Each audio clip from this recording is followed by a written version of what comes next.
आता सगळ्यांची भाषणं जी आहेत या ठिकाणी ऐकत होतो की या नवी मुंबईमध्ये कशा प्रकारे निवडणुका लढल्या.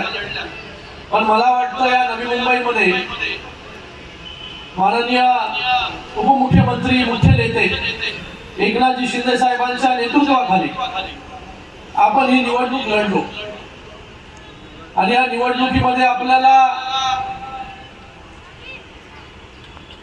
नवी मुंबईकरांनी 42 नगरसेवक निवडून दिले.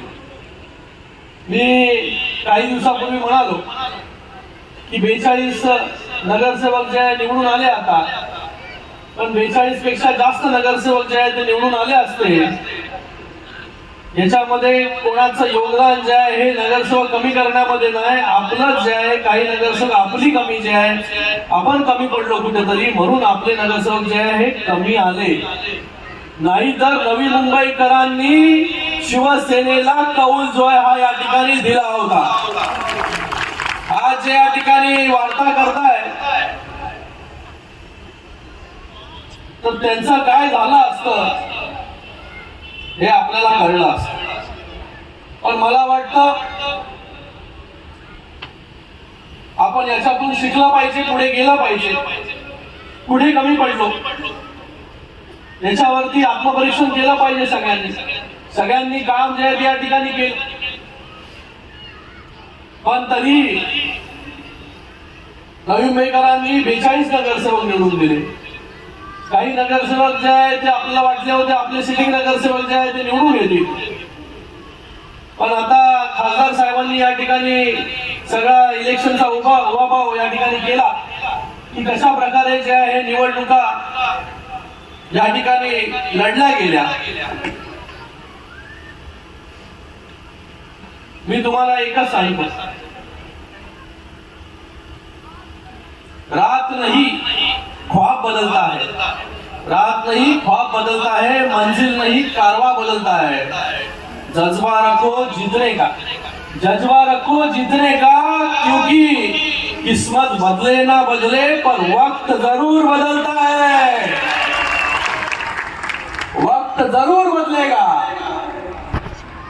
आता शिवसेनेची परिस्थिती अशी आहे, थोड़ा है, थोड़ी की जरूरत है, पण 5 वर्षानंतर हम है, बाकी पाणी कम है, अशी परिस्थिती होणार आहे. तर कोण जे खुशाल क्या मारताय त्यांनी जे जरा निवांत सांभाळून, बरोबर आहे ना, थोडस भान ठेवलं पाहिजे.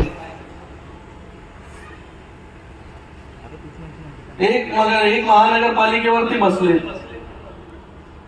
एक महानगरपालिका ती पण निसटता जिंकली. त्याच्यावरती असं वाटतंय की जग जिंकलं. अरे माननीय मुख्य नेते उपमुख्यमंत्री एकनाथजी शिंदे साहेबांच्या नेतृत्वाखाली या शिवसेनेने जी घौडदौड गेल्या 3 वर्षांमध्ये केली, याच्या अगोदर कुठल्याही पक्षाने केली नव्हती. आज तेवढी घौडदौड शिवसेनेने केली. प्रत्येक गावागावामध्ये, शहरामध्ये शिवसेना नेण्याचं काम शिंदे साहेबांनी केलं.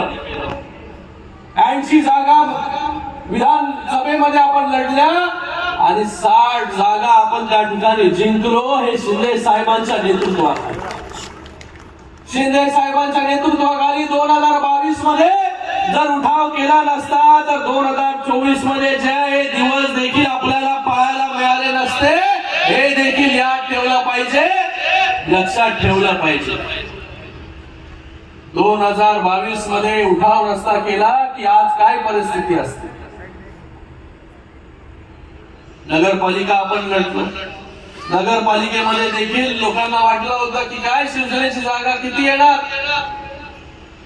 नगरपालिका आपण लढलो आणि 64 ठिकाणी थेट नगराध्यक्ष जे निवडून आले. जिथे शिवसेनेची ताकद नव्हती, कधी शिवसेना निवडून आली नव्हती, तिथे देखील शिंदे साहेबांच्या नेतृत्वाखाली शिवसेनेचे नगराध्यक्ष निवडून आले, नगरसेवक झाले. आज शिवसेनेची ताकद जी महाराष्ट्रामध्ये जी आहे 2022 पासून 2025 पर्यंत 3 वर्षांमध्ये या महाराष्ट्र राज्यामध्ये क्रमांक 2 नंबरचा पक्ष जो आहे हा शिवसेना जो आहे हा या ठिकाणी झाला. हे देखील सगळ्यांनी लक्षात ठेवलं पाहिजे. शिंदे साहेबांच्या नेतृत्वाखाली वेगवेगळ्या योजना आणल्या. लाडक्या बहिणीच्या लाडकी बहीण योजना आज या महानगरपालिकेमध्ये देखील मोठ्या प्रमाणामध्ये लाडक्या बहिणी ज्या आहेत त्या निवडून आलेल्या आहेत. त्यांचं देखील खूप खूप अभिनंदन या ठिकाणी मी करतो. आज या महाराष्ट्रामध्ये कुठलाही घटक असेल त्या घटकाला न्याय देण्याचं काम शिंदेसाहेब जेव्हा मुख्यमंत्री होते तेव्हा केले. वयोवृद्ध असतील, लाडका भाऊ असेल, लाडकी बहीण असेल, लाडकी लेक असेल, महिलांना बसमध्ये सवलत असेल, ज्येष्ठ नागरिकांना सवलत असेल, या महाराष्ट्रामध्ये इन्फ्रास्ट्रक्चरची कामं असतील, नवी मुंबईमध्ये वेगवेगळे निर्णय जे हे शिंदे साहेब जेव्हा मुख्यमंत्री होते तेव्हा या नवी मुंबईमध्ये वेगवेगळे निर्णय घेण्याचं काम देखील शिंदे साहेबांनी केलं. आताच खासदार साहेबांनी या ठिकाणी त्याचा उहापोह केला की गरजेपोटी बांधलेली घरं जी आहेत त्याला नियमित करण्याचं काम हे देखील शिंदे साहेबांनी. गावठाण जो आहे त्याचा प्रश्न देखील मार्गी लावण्याचं काम शिंदे साहेबांनी केलं.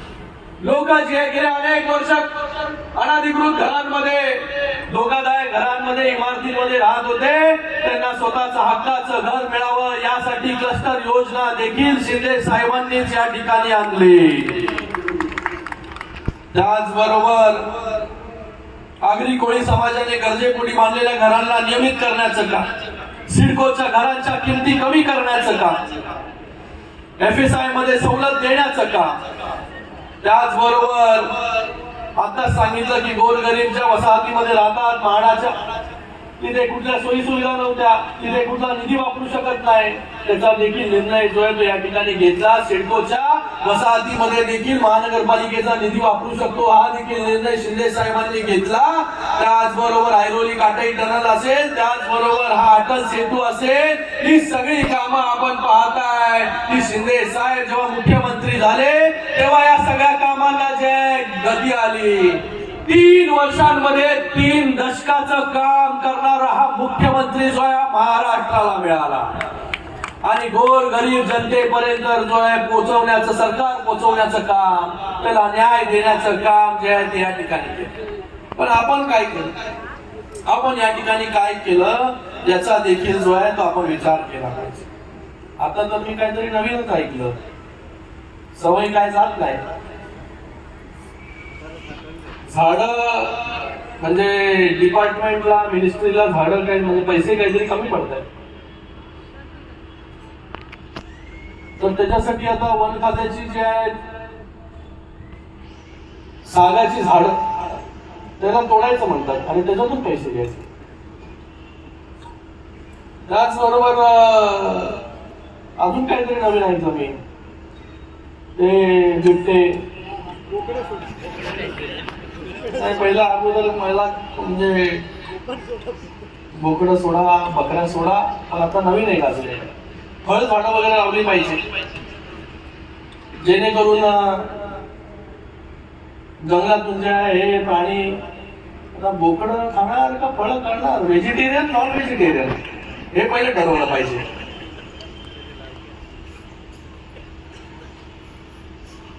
आता बिबट्यांना नाही सांभाळता येत, आमच्या वाघांच्या कुठे मागे लागले तुम्ही?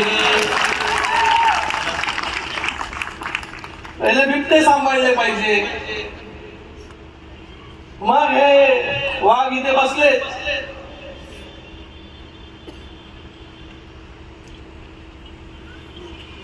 कुठले कुठले डायलॉग्स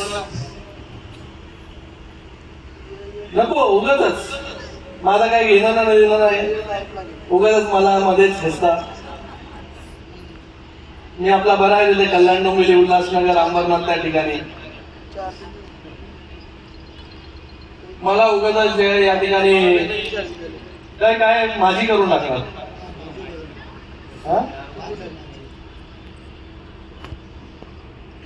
मला त्या दिवशी पण म्हणालो मी गेले 1 आठवड्या अगोदर एक आता बस त्या दिवशी सगळं सांगितलं मी की एका महानगरपालिकेवरती नाही आमचं भागत. आमचे वेगवेगळे ठाणे, कल्याण, डोंबिवली, उल्हासनगर, अंबरनाथ सगळ्या महानगरपालिका आहेत. तिथे जे आहे सगळ्या महानगरपालिकेवरती शिवसेनेचे महापौर आहेत, शिवसेनेची सत्ता आहे. आणि युतीचा धर्म आम्ही पाळला. एक हाती सत्ता असून सुद्धा जे आहे युतीला जे आहे तडा जाऊ दिला नाही. युतीमध्ये जे आहे त्या ठिकाणी आम्ही महापौर, उपमहापौर जे आहे सगळ्या गोष्टी ज्या आहेत त्या ठिकाणी केला. कारण की केंद्रामध्ये माननीय नरेंद्र मोदीजींच्या नेतृत्वाखाली जे आहे आम्ही या ठिकाणी काम करतो. आणि तुम्ही कुठे खासदारकीवरती पाणी सोडता वगैरे बोलता? अरे खासदार साहेब, आपण जे काम करता आणि आपल्या मागे जे एवढी तमाम शक्ती जी आहे शिवसैनिकांची खूप कमी कालावधीमध्ये जे आहे नवी मुंबईमध्ये चांगलं काम नरेश मस्केजी या ठिकाणी करताय. आणि पहिल्याच वेळेस नरेश मस्केंना संसद रत्न पुरस्कार देखील त्या ठिकाणी मिळाला या लोकसभेमध्ये. आणि त्यांचं परफॉर्मन्स जे आहे हे कोणालाही फर्स्ट टाइमरला लाजवेल इतकं चांगलं परफॉर्मन्स जे आहे हे नरेश मस्के यांचं त्या सभागृहामध्ये आहे. तर आपल्याला हे सगळ्या गोष्टी काय बोलायची गरज नाही. हमको मिटा सके जमाने में दम नहीं, हमको मिटा सके जमाने में दम नहीं, हमसे जमाना खुद है, हम जमाने से नहीं. कोण कुठे आता 2029 ला कळेल, एक तर तुमच्याकडे ना तर माझ्याकडे, नाही तर इकडेच. बघा मला वाटतं जेवढं झेपतं तेवढं बोललं पाहिजे. शिंदे साहेब कधी कोणावरती टीका करत नाही, कधी कोणाला उलट बोलत नाही. ज्या काही गोष्टी आपण या ठिकाणी करतोय मला वाटतं एकदम कोणत्या मनस्थितीमध्ये जे आहे जसं कोणतं मन असतं की कोणालाच काही मिळालं नाही पाहिजे, आम्हाला सगळं मिळालं पाहिजे, या सगळ्या गोष्टीतून बाहेर आलं पाहिजे.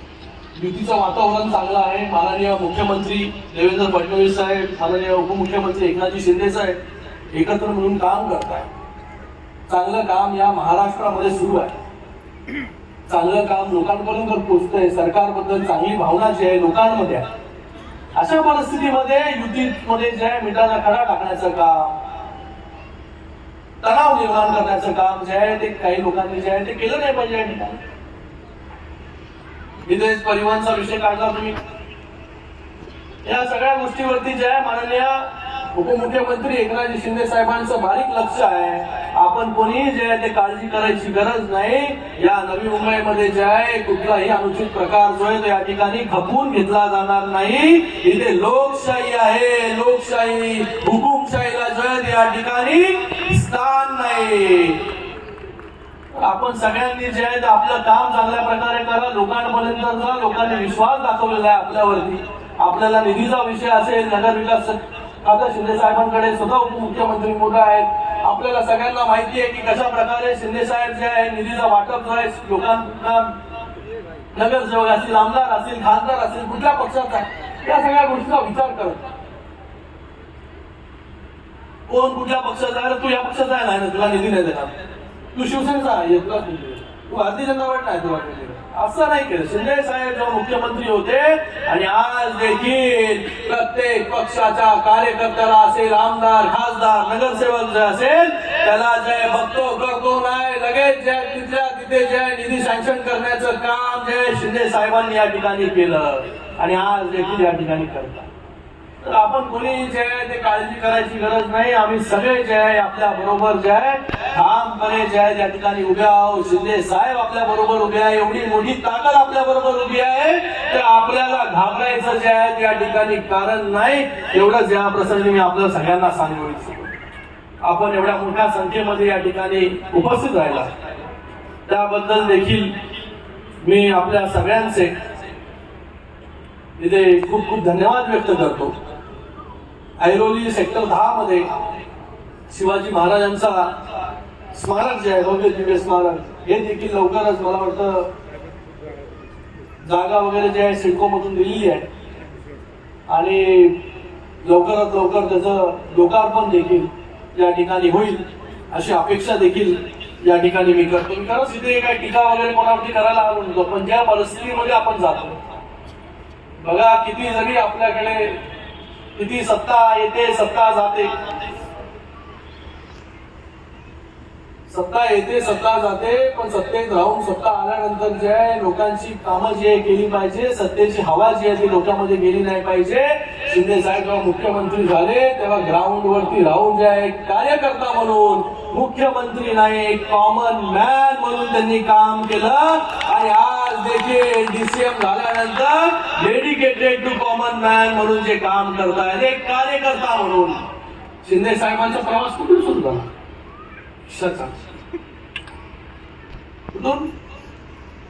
एक रिक्षा चालक, एक शेतकऱ्याच्या पोटी जन्म घेतलेला एक मुलगा जो आहे आज संघर्ष करून आज बाळासाहेबांच्या आशीर्वादाने आणि त्याचबरोबर धर्मवीर आनंद दिघे साहेबांच्या नेतृत्वाखाली आणि तालमीमध्ये तयार झालेला एक कार्यकर्ता या महाराष्ट्र राज्याचा मुख्यमंत्री होतो. ही सोपी गोष्ट नाही. मला वाटतं यासाठी शिंदे साहेब ज्यांनी पाहिलं शिंदे साहेबांना की आपल्या समोर तर हे शाखा प्रमुख होता, शाखा प्रमुख होता, तर शाखा प्रमुखाचा मंत्री झाला, विरोधी पक्ष नेता झाला, मुख्यमंत्री झाला आणि आज उपमुख्यमंत्री. पण आज आम्ही तिथल्या तिथेच म्हणून ती असूया जी आहे ती मनामध्ये असू द्या. हम आगे चलते चलेंगे. काम आपण आपलं काम करत राहायचं, जास्त लक्ष जे आहे ते इथे तिकडे आजूबाजूला द्यायचं नाही. शिंदे साहेब नाही बोलतात, टीकेला जे आहे त्यांनी कामातून उत्तर देतो. म्हणूनच आज एवढ्या महाराष्ट्राचा जनतेचा विश्वास जो आहे शिंदे साहेबांवरती आहे. आज देखील प्रत्येकाच्या मनामध्ये देखील शिंदे साहेब जे आहेत या ठिकाणी आहेत. म्हणून आज या महाराष्ट्रामध्ये शिंदे साहेबांची लोकप्रियता जी आहे ही एवढी मोठी आहे. तर ज्याला काय असू दे, काय जरा नसू दे, काही असू दे, त्यांना काही वाटायचं नाही वाटत. आपण आपलं काम जे आहे ते करत राहिलं पाहिजे. कुठेही जे आहे ते आपण डिस्ट्रॅक्ट होऊ नये. आपण आपलं काम करा. आपण सगळे लोक जे आहेत ते एकत्र मिळून या ठिकाणी काम करू, एवढाच आपल्याला या प्रसंगी मी सांगतो. आणि पुन्हा एकदा आपण एवढ्या मोठ्या संख्येमध्ये या ठिकाणी उपस्थित झालात त्याबद्दल आपल्या सगळ्यांचे देखील मनपूर्वक धन्यवाद व्यक्त करतो. आणि येणाऱ्या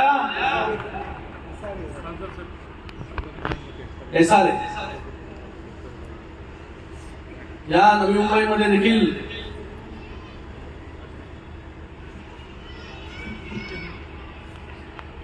MIDC मधील झोपडपट्टी त्या ठिकाणी SRA योजना लागू करण्याच्या देखील हालचाली ज्या आहेत त्या मला वाटतं या ठिकाणी सुरू आहेत. आणि बघा कुठला एवढ्या योजना, एवढे लोक आले, वेगवेगळे लोकांसाठी वेगवेगळ्या योजना ज्या आहेत शिंदे साहेबांनी केल्या. नक्कीच ही योजना देखील जी आहे स्वतःच्या हक्काच्या घरांसाठी देखील जी आहे ही योजना जी आहे शिंदे साहेब या ठिकाणी करतील असा मला पूर्ण विश्वास जो आहे तो या ठिकाणी आहे. पुन्हा एकदा आपल्या सगळ्यांचे इकडे मी मनपूर्वक अभिनंदन व्यक्त करतो. जिल्हा प्रमुखांचे अभिनंदन व्यक्त करतो, उपनेत्यांचे जे अभिनंदन व्यक्त करतो की आपण जे आहे मोठ्या ताकदीने या ठिकाणी लढला आणि या ठिकाणी 42 नगरसेवक जे आहे या ठिकाणी निवडून आले. पुढच्या निवडणुकीमध्ये 4282 नगरसेवक जे आहे हे या ठिकाणी आपल्याला करायचे. यासाठी आपण सगळ्यांनी जोमाने कामाला लागा. पुन्हा एकदा आपल्या सगळ्यांचं खूप खूप धन्यवाद. जय हिंद, जय महाराष्ट्र.